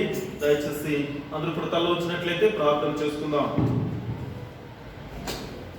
ప్రేమ కనికరం కలిగిన మా ప్రియ పరలోకపు తండ్రి, మరొకసారి మీకు వందనాలయ్యా. ఈ చక్కటి విశ్రాంతి దినాన్ని తండ్రి, చక్కటి వర్తమానంతో మా ప్రభా మీరు మాతో మాట్లాడి మా జీవితంలో మేము సరి చేసుకున్నట్టు కొరకు మీరు మాకు దయచేసినటువంటి యొక్క సమయాన్ని బట్టి మీకు వందనాలు చెల్లిస్తున్నాం. గొప్ప తండ్రి నాయనా, సర్వశక్తిమంతుడివి, సర్వోన్నతుడివి, సర్వ సృష్టికర్తవయ్యా తండ్రి, నీవు మాయలో చూపిన కనికరాన్ని బట్టి అవును ప్రభా, ఏ యొక్క యోగ్యత లేకున్నాను మా ప్రభా, ఏ విధమైనటువంటి మా ప్రభు తండ్రి నాయనా మా యొక్క నాయనా ఇందులో పెట్టుబడి అనేటువంటిది ఇన్వెస్ట్మెంట్ లేకున్నాను మా ప్రభా, మీ యొక్క ఉచితమైనటువంటి కృప ద్వారానే మమ్మలను తండ్రి మీరు మా కొరకు నిర్మించి సృష్టించినటువంటి యొక్క సృష్టి అంతటి మీద కూడా నాయనా అధికారులుగా మా ప్రభా మమ్మలను తండ్రి మీరు నియమించినటువంటి ఈ యొక్క స్థితిని బట్టి వందనాలు చెల్లిస్తున్నాం. గొప్ప దేవా, మీ వాగ్దానం చేసినట్టుగా మీ అందు విశ్వాసములోను నమ్మకములోను మా ప్రభా మేము తండ్రి ముందుకు కొనసాగుట వలన నాయన మా ప్రతి అవసరత తీర్చే గొప్ప దేవుడు అని నేను విశ్వాసంతో ముందుకు కొనసాగుట కొరకు సహాయం చేయమని ప్రార్థన చేస్తున్నాం. మరి ముఖ్యంగా నాయన మీరు ఏర్పాటు చేసుకున్నటువంటి ఈ యొక్క శేషించబడిన సంఘమును నాయన ఆయా ప్రాంతాల్లో ఈ యొక్క స్వార్థ సేవ జరుగుతున్నటువంటి ఈ యొక్క నాయన అనేక మంది విశ్వాసులను సేవకులను మీ బిడ్డలందరినీ కూడా జ్ఞాపకం చేసుకునండి. నమ్మకమైనటువంటి గృహ నిర్వాహకులుగా మా ప్రభా నీ యందు భయభక్తులు కలిగినటువంటి వారిగా నేను మేమందరం జీవించిన కొరకు సహాయం చేయమని ప్రార్థన చేస్తున్నాం. మరి ముఖ్యంగా మా ప్రభా నేను అనేక వారముల తర్వాత మరొక పర్యాయం తండ్రి మీ సన్నిధిలో సంఘముగా మేము చేరుకుని తండ్రి మిమ్మల్ని స్తుతి స్తుతించి మహిమపరుస్తుండగా మీరిచ్చిన ఈ యొక్క గొప్ప ఆధిక్యతను బట్టి మీకు వందనాలు తండ్రి. చేరువచ్చిన ప్రతి బిడ్డను దీవించండి, ఆశీర్వదించండి. నాయన బిడ్డలకు నాయన ఏ విధమైన అనారోగ్యము బలహీనతలు రాకుండా నాయన మీ యొక్క కాపుదల ఎల్లవేళల బిడ్డలకు తోడుగా ఉంచి నడిపించమని ప్రార్థన చేస్తున్నాం. మరి ముఖ్యంగా మా ప్రభువా నాయన బిడ్డలు తండ్రి చక్కటి నాయన జ్ఞానముతోనూ చక్కటి ఆరోగ్యముతోనూ నాయన బిడ్డలు దినదినము అభివృద్ధి చెందుట కొరకు సహాయం చేయమని ప్రార్థన చేస్తున్నాం. మరి ముఖ్యంగా ప్రపంచమంతా నాయన ఎంతో భయంకరమైనటువంటి దినాలలో ఉంటుండగా తండ్రి ఆ భయంకరమైనటువంటి వైరస్ ను మా ప్రభువా నిర్మూలన చేసి తండ్రి బిడ్డలందరినీ కూడా మా ప్రభువా దీవించి సంతోషపరచమని ప్రార్థన చేస్తున్నాం. మీకు వందనాలు తండ్రి. నాయన మీరు చేసిన మేలు మరొక మీకు కృతజ్ఞతాస్తుతులు చెల్లించుకునే ఘనత వారికి మాకు అందరికీ దయచేయమని మరొకసారి మీకు వందనాలు చెల్లిస్తూ నేను సేవకుడైనటువంటి నన్ను నా కుటుంబాన్ని కూడా మీరు జ్ఞాపకం చేసుకునండి అయ్యా. మీ సేవలు మమ్మల్ని ఇంకా ఘనంగా వాడుకోమని నాయన మీరు ఇచ్చిన జ్ఞానాన్ని తండ్రి మీ యొక్క నామమును మహిమపరచుట కొరకు నాయన మేము సద్వినియోగపరచుకునేలాగా నాయన నీ నామంలో దినదినము మా ప్రభు ఆత్మీయంగా బలపడుట కొరకు సహాయం చేయమని మరొకసారి మీకు వందనాలు చెల్లిస్తూ మీ ప్రియ కుమారుడు మా రక్షకుడైన యేసు క్రీస్తు నామమున అడిగి వేడుకుంటున్నాము తండ్రి. ఆమేన్.